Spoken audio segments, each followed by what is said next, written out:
గడ్డివామును తగలబెట్టడం వలన సముద్రం వేడెక్కలేదు. ఎవరో విమర్శించారనో హేళన చేశారనో ఉన్నతుల మనస్సు కలత చెందదు. అడ్డంకులకు కృంగిపోయేవారికి ఎప్పుడూ అపజయమే వరిస్తుంది. విజయం లభించాలంటే వాటినే అనుభవాలుగా మార్చాలి. జీవితంలో మనం సాధించగలిగే సక్సెస్ ఒకటే, అది మన జీవితాన్ని మనకు నచ్చినట్లుగా జీవించగలగడమే. మనం కష్టాలను ఎదుర్కొంటాం, ఇబ్బంది ఫీలవుతాం, అదే జీవితం. కానీ జరిగేదంతా మనకు ఏదో ఒకటి నేర్పేందుకే జరుగుతుంది. అందుకే ప్రతి నెగటివ్ విషయంలోనూ పాజిటివిటీని చూడండి. తన వైపు ఇతరులు విసిరే రాళ్లతో తన ఎదుగుదలకు పునాదులు వేసుకునే వాడే తెలివైన వ్యక్తి. ఆలస్యం చేస్తే సులభమైన పని కష్టం అవుతుంది, అలాగే కష్టమైన పని అసాధ్యంగా మారుతుంది. జీవితాన్ని ఆస్వాదించడానికి ముఖ్యంగా కావలసింది ఆ జీవితాన్ని ఆనందంగా మలుచుకోవటమే. తనపై తనకు నమ్మకం ఉన్న వ్యక్తి ఇతరుల నమ్మకాన్ని కూడా పొందగలుగుతాడు. తనపై నమ్మకం లేని వ్యక్తి ఇతరుల నమ్మకాన్ని పొందలేడు.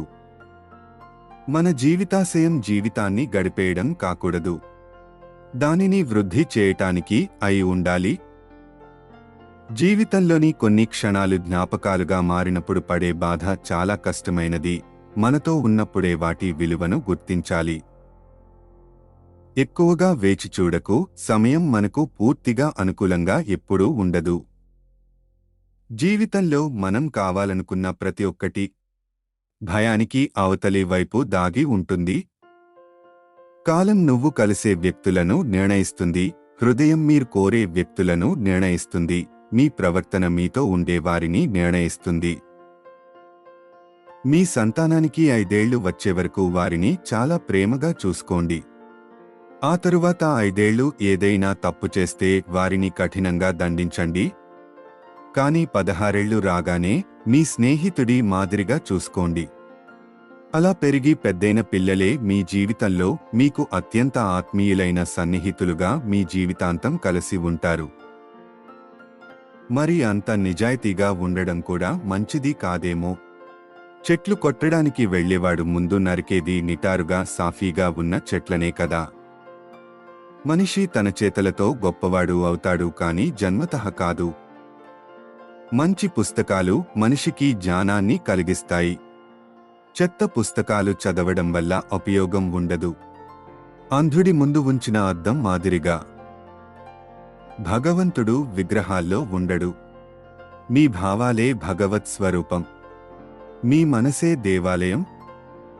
పూల వాసన గాలి వాలును బట్టి వ్యాపిస్తుంది, కాని మనిషి మంచితనం మాత్రం 4 దిక్కులకు వ్యాపిస్తుంది. అధైర్యం ఆవహిస్తోందని లేసిమాత్రం అనుమానం వచ్చినా సరే ఎంతమాత్రం ఉపేక్షించవద్దు. దాన్ని మొగ్గలోనే తుంచేయండి, లేకపోతే మొదటికే మోసం. పని మొదలు పెడితే ఆపవద్దు, మధ్యలో వదిలిపెట్టవద్దు. ఫలితం గురించి ఆలోచించకుండా పని పూర్తి చేయడమే మనిషి పని. పని మొదలు పెడితే ఆపవద్దు, మధ్యలో వదిలిపెట్టవద్దు. ఫలితం గురించి ఆలోచించకుండా పని పూర్తి చేయడమే మనిషి పని. ఎందుకు ఈ పని చేస్తున్నాను? దీనివల్ల ఫలితం ఏమిటి? ఇందులో విజయం సాధించగలనా? ఈ 3 ప్రశ్నలు వేసుకోకుండా ఏ పని మొదలు పెట్టవద్దు. ఎవ్వడు కూడా ఎలాంటి స్వార్థం లేకుండా మరొకడితో జట్టు కట్టడు. ఏ ప్రయోజనం ఆశించకుండా ఉట్టిగా స్నేహం చేస్తున్నానని ఎవడైనా చెబితే దాన్ని నమ్మినవాడే శుద్ధ అప్రయోజకుడు. సింహంలాగా జీవించండి. ఎందుకంటే నోరులేని మేకల్ని బలి ఇస్తారు, కాని సింహాల్ని బలి ఇవ్వరు. గుర్తుంచుకోండి. చీటికి మాటికి మనమీద అలిగి గొడవ పడే వాళ్ల మనసు చాలా స్వచ్ఛంగా ఉంటుంది. అర్థం చేసుకోవాలే కాని అలాంటి వాళ్లతో బంధం చాలా అద్భుతంగా ఉంటుంది. లైఫ్లో గెలవాలి అనుకున్నప్పుడు కష్టం మొదలవుతుంది. ఎలాగైనా గెలవాలి అనుకుంటే మోసం మొదలవుతుంది. లైఫ్లో గెలవాలి అనుకున్నప్పుడు కష్టం మొదలవుతుంది. ఎలాగైనా గెలవాలి అనుకుంటే మోసం మొదలవుతుంది. ఈ లోకంలో ఉన్న చీకటంతా ఒక్కటైన అగ్గిపుల్ల వెలుగును దాచలేదు. అలాగే నీ లక్ష్యానికి కృషి తోడైతే నీ ఆత్మవిశ్వాసం, విజయాన్ని ఎవ్వరూ ఆపలేరు. గాయం గట్టిగా తగిలినప్పటి నుంచి మనసు మెత్తగా ఉండడం మానేసింది. కష్టాలు అందరికీ ఉంటాయి, కానీ అందరికీ ఉన్న కష్టాలు ఒకేలా ఉండవు. కొందరు తమ కష్టాలను కన్నీటితో చెబుతారు, మరికొంతమంది చిరునవ్వుతో కప్పేస్తారు. ఒక మంచి ఆలోచన కనీసం 10 చెడు ఆలోచనల్ని అయినా మంచి వైపుకు మళ్లిస్తుంది. కానీ ఒక చెడు ఆలోచన 1000 మంచి ఆలోచనల్ని కలుషితం చేస్తుంది.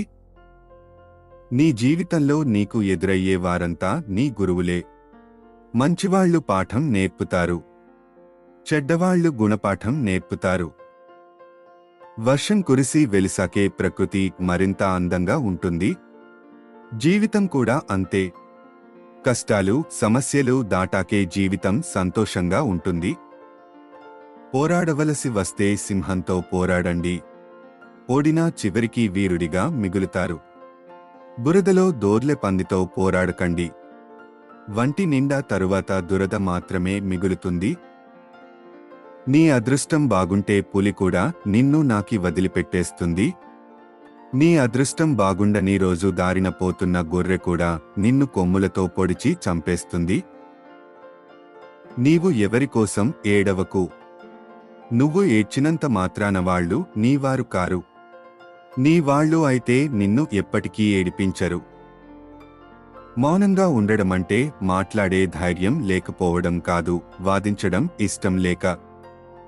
గుడి ఎంత అందంగా ఉన్నప్పటికీ, ఇల్లు ఎంత విశాలంగా ఉన్నప్పటికీ అక్కడ దేవుడు, ఇక్కడ అమ్మ లేకపోతే రెండూ వ్యర్థమే. నిద్రపోనివ్వని, సర్దుకుపోనివ్వని ఆలోచనలు యుద్ధంతో సమానం. మాటలు రాని వాడే కాదు, మనీ లేనివాడు కూడా లైఫ్లో చాలా సందర్భాలలో మౌనంగా ఉండాల్సి వస్తుంది.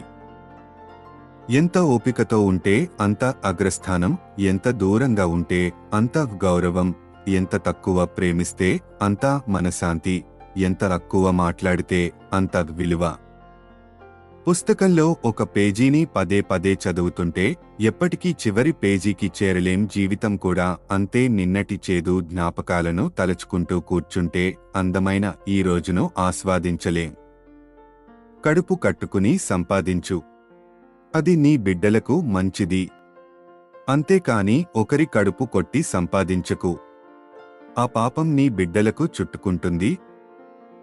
ఒకరిని నాశనం చేయాలనే దుర్బుద్ధితో ఉన్నవాడు చివరికి వాడే నాశనం అయిపోతాడు. అదే కర్మ ఫలితమంటే.